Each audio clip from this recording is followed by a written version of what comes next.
Hi, Nerio here, and I'm going to show you another version of how to mix plaster the right way. Here I'm showing that I'm lightly greasing the bucket, and that helps that when whatever remainder you have and it's set in the bucket, it just pops out very easily and makes it a lot easier to clean the bucket afterwards. As you can see, I'm using a gauge pot. You can use any container depending on the size of the work you need to do. In this case I was back blocking and I needed a certain amount of plaster, but I use these gauge pots often. As you can see, this one's almost had its day. I probably have about eight of these buckets, and they're flexible, and I always grease them so they make it easier to clean afterwards. And again, you see me putting cold clean water into the bucket, the required amount, and I'm sprinkling the plaster a little bit at a time. As you can see, the plaster sinks to the bottom, and this is what is known as soaking the plaster.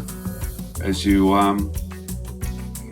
if you've probably noticed so far, I have not attempted to stir or mix the plaster at all. You just let it sit there, and that'll give you plenty of time to work with. A lot of common mistakes people do is they stir it all the time, and by stirring it you agitate the plaster, and that'll make it set off or make it set much faster, which this should give you about 45 minutes to work with. And yeah, I always get people saying that it only gives them a very short amount of time and they can't work with it. But this is how you do it the right way. So I'll let the plaster soak. That's what we call soaking, and you notice little islands forming. That indicates to me that it's just about there. So after about a minute or so, I'll let it soak there, and I'll come back and I'll start to mix the plaster and see how it feels. So later on, about a minute or so, I slowly start to mix all of the plaster thoroughly. Notice how I'm not really agitating it fast, just very gentle.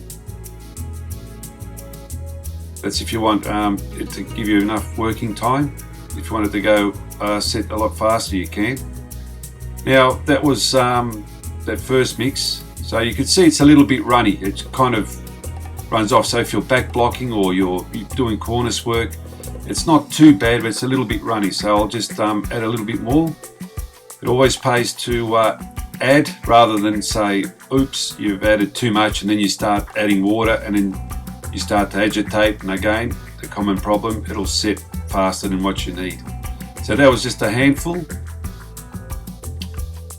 and I just quickly, but not too much. I don't spend too long there agitating it. Now I'll put it on again to emulate if I'm back blocking or on a cornice, and I'm reasonably happy with that. I can see it's not running off, it's holding its shape. Got the feel of a toothpaste. That's perfect. Now you'll see when it's set, whatever plaster is remaining in the bucket, see, it just comes off easily. Some people ask me, does the oil react with the plaster? No, not really, it doesn't at all. I've used it for many years like this, and as you can clearly see there, I'm just scraping the sides, everything comes off easily. You can use a damp cloth or a rag afterwards to make it even cleaner, but that's basically the whole process. So I hope you've learned something here and it helps you when you do some plastering. Thanks for watching my video, watch my other ones, and good luck with your projects.